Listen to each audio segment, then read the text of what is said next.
Okay, Angela, so this is the final part of our craps videos, and in this one we're just going to cover miscellaneous topics about craps in general that we didn't hit on in the earlier videos. Okay. So, that said, do you have any questions for me about craps in general that you didn't ask before? I do. So these are some non-technical questions, Okay. but things that are a lot of fun. All right. Well, how about superstitions? Are there superstitions in craps that I should know as a first-time player coming up to the table? Yes, craps is a very superstitious game. The number one thing to remember is to be careful about what you say, especially saying numbers. Oh. And you especially don't want to say any number that would cause the table to lose, which is usually a 7. So after the come out rule, never, ever, ever, ever say the number 7, because it will really freak some of the other players out, and they will think that you're jinxing the whole table. Oh. So, yeah, and if you must talk to someone about it, maybe try to use a foreign language or a code word for Really? for 7. Yeah, but they're really sensitive about that, and about other numbers as well. And you never know what will set them off. So my policy at the craps table is if I must talk, don't talk about craps. Try to talk about something else.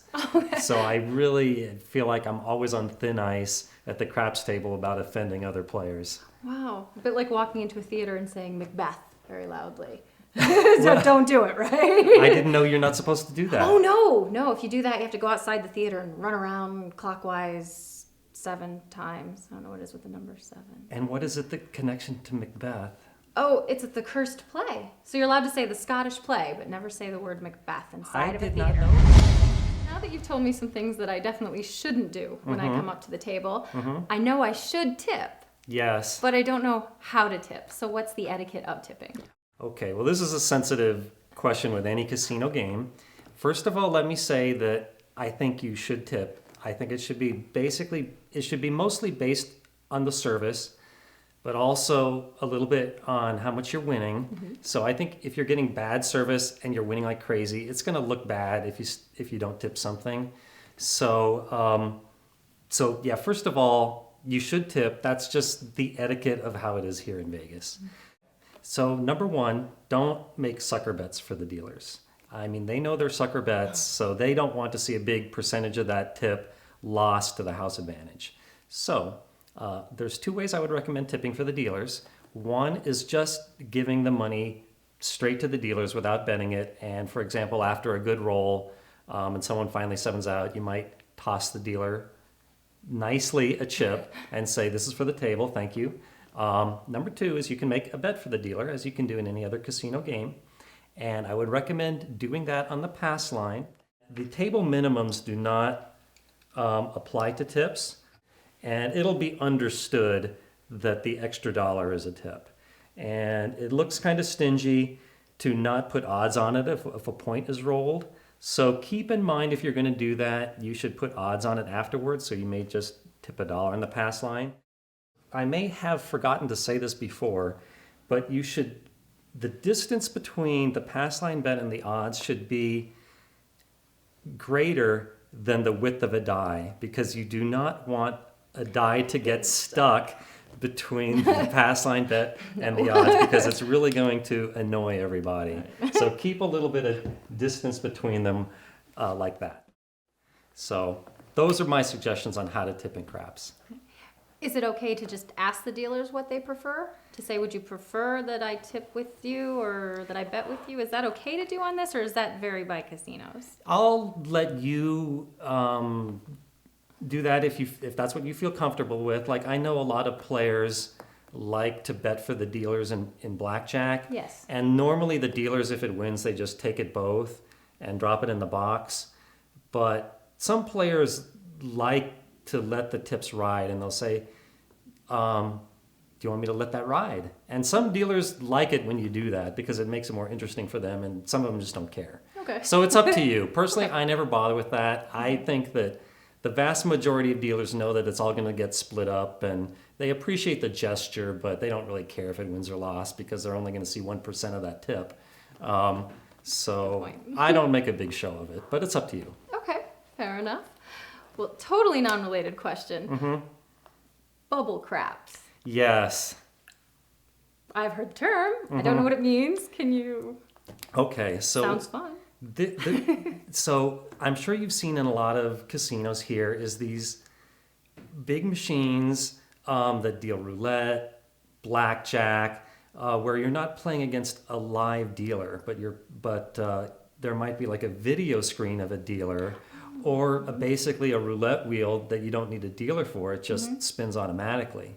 So they have this for craps, and it's informally known as bubble craps. It's made by Ruse Gaming, and it's this thing where about 6 players can sit around it, and everyone has their own seat and their own monitor, and they press it to put in what bets they want, and then it gives you so much time to do it, and then there's 2 dice the size of softballs in there, this like thing that's a cylinder, and it bounces around and then it shoots them up, and where it lands determines the outcome of the roll. So some people love it. I'm not one of them, but it's a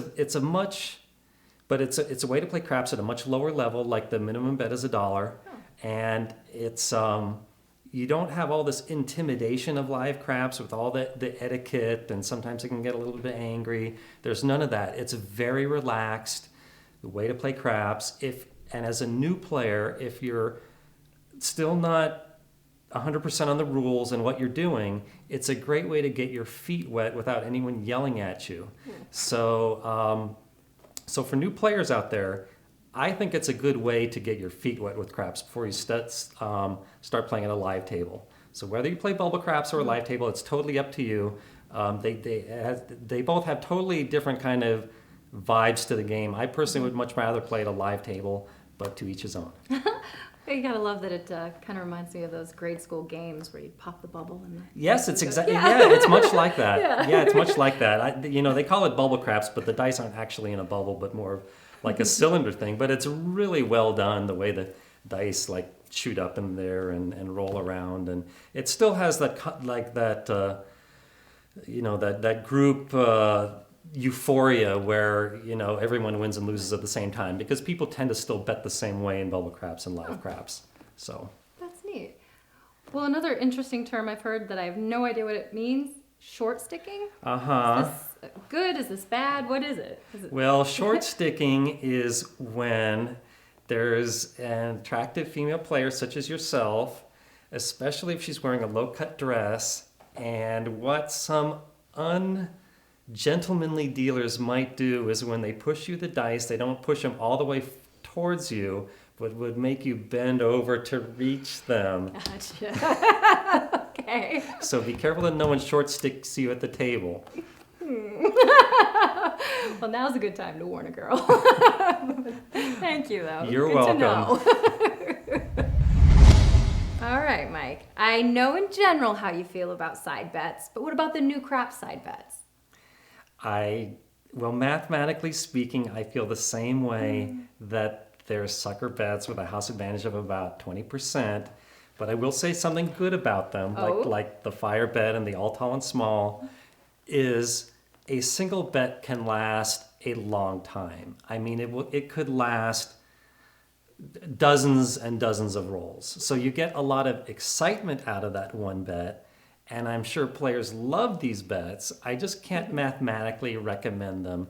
And like I said, the big ones are the fire bet and the all tall small. They carry high house advantages, but they also carry the possibility of big payoffs, and the fun factor is probably very high, but it would be against my religion to endorse them. So there you have it. Fair enough. All right.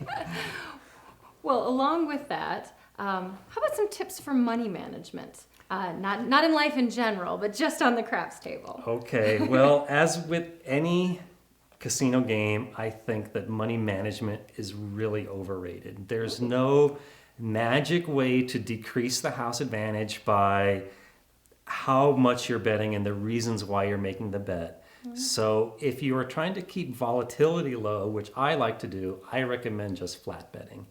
If your goal is to leave the casino with a really big win or bust trying, then you should be pressing your wins, and hopefully you'll get a lot of consecutive wins in a row. and you'll hit your big win. But the downside to that is that chances are you're not going to hit it, and there's a really high probability of walking away a loser. The flip strategy to that is the people that just want to win a little bit or lose a lot trying. And to do that, you should be increasing your bets after a loss. But none of this I recommend. Neither do I say don't do it.